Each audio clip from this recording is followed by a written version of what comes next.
Hello friends, welcome back to my YouTube channel study hub for teaching. So आज हम पढ़ने जा रहे हैं अप्लाइड रिसर्च और एक्शन रिसर्च।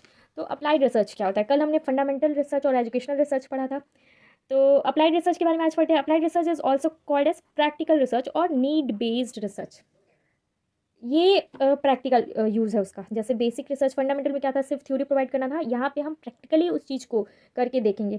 और नीड बेस्ड, अगर किसी चीज़ की नीड होती है तो उस पर हम रिसर्च करते हैं। According to Bickman Rog, applied research strive to improve our understanding of a problem with the intent of contributing to the solution of the problem. इसका इंटेंशन क्या होता है कि सॉल्यूशन भी प्रॉब्लम का जो होता है वो निकालना होता है। तो पहले तो प्रॉब्लम को अंडरस्टैंड करेंगे और उसका सॉल्यूशन प्रोवाइड करेंगे। While basic research emphasis on, देखिए यहाँ पे डिफरेंस भी बता दिया। While basic research emphasis on enhancing the existing knowledge without any practical application, applied research on the other hand applies the existing knowledge, theories and method to solve the particular issue. इसमें बताया कि basic research जो है, मतलब जो fundamental research है, वो सिर्फ एग्जिस्टिंग नॉलेज मतलब एग्जिस्टिंग नॉलेज को इन्हेंस करता है बिना प्रैक्टिकल एप्लीकेशन के। लेकिन अप्लाइड रिसर्च क्या करता है कि जो नॉलेज होता है और जो थ्योरी होता है उसको यूज़ करता है पर्टिकुलर इशू को सॉल्व करने के लिए। ठीक है, तो फंडामेंटल बेसिक सिर्फ थ्योरी प्रोवाइड करता है और यहाँ पे अप्लाइड रिसर्च उस थ्योरी को अप्लाई करके प्रॉब्लम को सॉल्व करता है। डिफरेंस समझ में आ गया आप लोग को? For example, when a sociologist tries to find out the reason for crime और the factor that lead a person to become criminal is the area of pure research. But when the sociologist tries to find out how the behavior of a criminal can be controlled, it falls in the purview of application research. एक sociologist है, ठीक है, वो try कर रहा है find out करने का कि रीज़न क्या है क्राइम का, और फैक्टर कि उस पर्सन को वो लीड कर रहा है क्रिमिनल बनने के लिए। ये चीज़ें फाइंड करता है वो। ठीक है, कि कोई क्रिमिनल जैसे बना है तो वो क्यों बना है, रीज़न क्या था, गरीबी थी, क्या था, कोई मजबूरी थी जिसकी वजह से, तो वो एक थ्योरी फाइंड करता है। लेकिन अप्लाइड रिसर्च क्या करता है, how to behaviour of a criminal can be control, किस तरीके से उसको बिहेवियर को कंट्रोल किया जाए। मतलब कि वहाँ पे एक प्रैक्टिकली एक चीज़ अप्लाई किया जाता है कि अगर क्रिमिनल को हम ट्राई करें कुछ बच्चों पे या फिर बड़े लोगों पे ही, कि अगर उनको अच्छे से जॉब प्रोवाइड हो, भूखमरी ना हो, जॉबलेस ना हो, बेरोजगार ना हो, तो अगर ऐसे लोग हैं तो वो क्राइम कम करते हैं। तो ये चीज़ें प्रोवाइड करके यहाँ पे रिसर्च क्या क्या कि अगर ऐसी चीज़ें होती तो क्या वो क्राइम कम होते हैं, क्रिमिनल कम होते हैं। तो यहाँ पे ये प्रैक्टिकल यूज़ किया जा रहा है, तो इसे अप्लाइड रिसर्च के अंदर ही आता है। Its findings are to be evaluated in terms of local applicability and not in terms of universal validity। तो इसका मतलब ये है कि ये जो भी चीज़ें यहाँ पे हम लोग रिसर्च कर रहे हैं वो सिर्फ लोकल एरिया के लिए, मतलब सम टॉपिक्स पे है, सम जगह पे है कि वहाँ पे ये चीज़ें, हम जैसे क्रिमिनल वाला केस, तो कहीं के क्रिमिनल्स पे ही ये चीज़ें हैं। अब कहीं कहीं मान लीजिए यहाँ पे इंडिया में ये चीज़ अप्लाई हो रहा है तो यूएस में नहीं हो रहा है, क्योंकि वहाँ पे भरे पूरे लोग भी हैं जो खाने की कमी नहीं है फिर भी क्रिमिनल कर रहे हैं। कुछ लोग साइको होते हैं, कुछ लोग ऐसे फन में करते हैं। तो ये बहुत सारी चीज़ें, तो ये लोकल के लिए है, ऐसा नहीं कि ये यूनिवर्सल हो गया है, यूनिवर्सल वैलिडिटी नहीं है। Next one is characteristic of applied research. It is useful in solving specific practical question. मतलब यहाँ पे क्या है कि प्रैक्टिकली क्वेश्चन को सॉल्व करता है। It can be exploratory but it is usually descriptive in nature. Descriptive in nature है। It involves precise measurement of the characteristic and describe relationship between variable of a study phenomenon.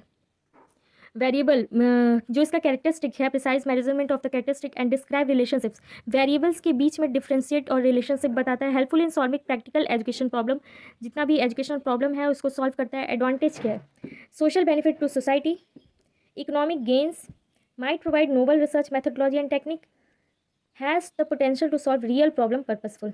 ये सारी चीज़ें इसकी advantage है। Disadvantage क्या है? Need to be carried out quickly in order to solve the problem. Assume that all problem can be solved as it deals with the real people method may have to be adopted impacting the robustness of the study।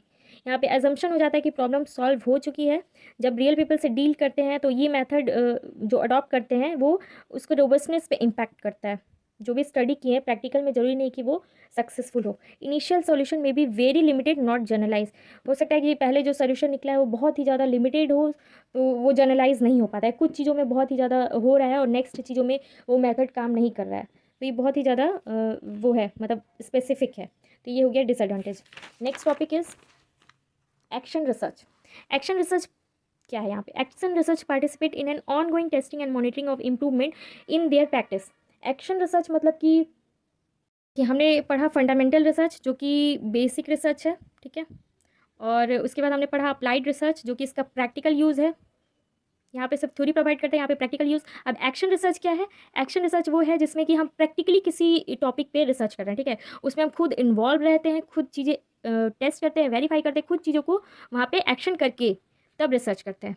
Action research participate मतलब ये on going process है। हम जैसे किसी school में कुछ research करना चाहते हैं तो वहाँ पे हम वो चीज़ें कर रहे हैं, साथ ही साथ ये बेसिकली एक टीचर ही कर पाता है। जैसे हमारे क्लास में स्टूडेंट है तो उन्हें हमें किस तरीके से किस स्टूडेंट को कैसे पढ़ाना है, कौन से स्टूडेंट पे कौन सी थ्योरी, कौन से मेथड काम कर रहे हैं, अलग अलग इंडिविजुअल्स पे कौन सा टेक्निक काम कर रहा है, तो ये सारी चीज़ें देख के हम वहाँ पे खुद ही चीज़ों को प्रैक्टिकली देखते हैं, समझते हैं और वहाँ पे रिसर्च करते हैं। तो एक्शन रिसर्च में ये सारी चीज़ें आती है। Action research participate in ongoing testing and monitoring of improvement in their practice. In education research action research is also known as teacher research. देखिए मैंने जो बोला वही टीचर रिसर्च ज़्यादातर होता है। मैथड यूज़ होता है for improvement in both their practice and their student learning outcome. जो स्टूडेंट है उनके जो लर्निंग आउटकम आ रहे हैं वो क्या कैसे आ रही है, ये चीज़ों पे कुछ मेथड और टेक्निक्स यूज़ करते हैं। सर्टेन गोल क्या है, पॉजिटिव एंड एजुकेशनल चेंज।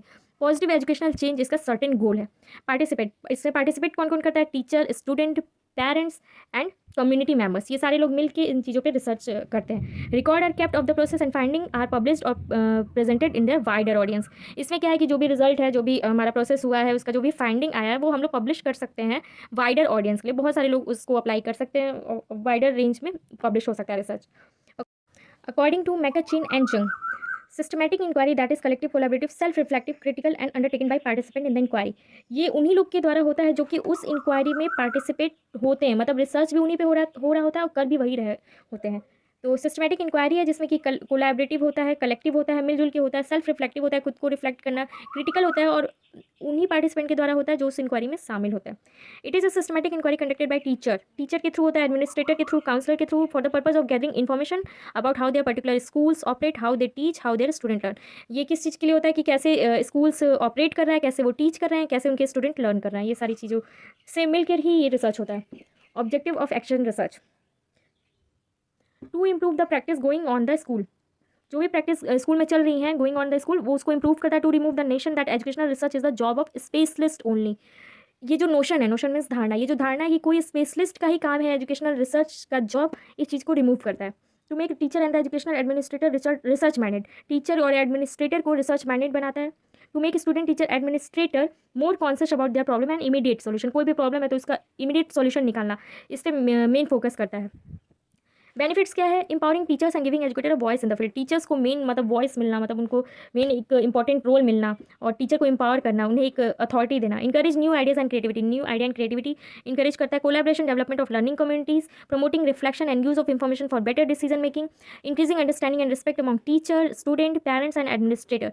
इन लोग के बीच में जितनी भी अंडरस्टैंडिंग है उसको इंप्रूव करता है। Last one is limitation of action research. Action research is demanding of space and time. Space और टाइम इसमें बहुत ज़्यादा चाहिए होता है। रिसर्च बायस, रिसर्च बायस इसलिए कि अलग अलग टीचर के अलग अलग व्यू है। मान लीजिए कोई ये टीचर, इसका मेथड, टेक्निक्स, ये सारी चीज़ें रिसर्च अलग है और दूसरे टीचर की अलग है, अप्लाई अलग होती है उस प्रॉब्लम को सॉल्व करने में, तो यहाँ पे एक बायस हो जाता है अलग अलग रिसर्चर का।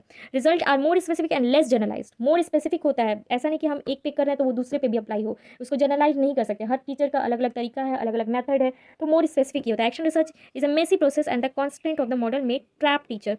बहुत ही मेसी होता है, बहुत ही ज़्यादा मेस होता है इसमें, मतलब मेस मतलब थोड़ा मतलब गड़बड़ टाइप से कि अलग अलग टीचर के अलग अलग व्यूज़ हो सकते हैं और ये जो टीचर को ट्रैप कर सकता है, मतलब कि कभी इसमें कुछ प्रॉब्लम्स भी आ सकता है कि ये तरीका आपका सही है या नहीं, ऐसे करके टीचर को ट्रैप भी कर सकता है। यहाँ पे रिसर्च का मतलब ये हुआ। तो हमारा एक्शन रिसर्च भी कंप्लीट हो चुका है। अब हमारा लास्ट टॉपिक क्या बचा है, डिफरेंस, जो कि बहुत ज़्यादा पूछता है एग्जाम में। एक्शन रिसर्च और अप्लाइड रिसर्च में डिफरेंस, या ट्रेडिशनल रिसर्च जो होता है उसमें बेसिक रिसर्च और अप्लाइड रिसर्च, या अप्लाइड या एक्शन में, ये सारी चीज़ों में जो डिफरेंस है वो बहुत ज़्यादा क्वेश्चन आता है। तो लास्ट हमारा टॉपिक बस वो बचा है, उसके बाद हमारा unit 1 complete, then unit 2 start करेंगे। Keep watching guys, thank you so much, bye bye.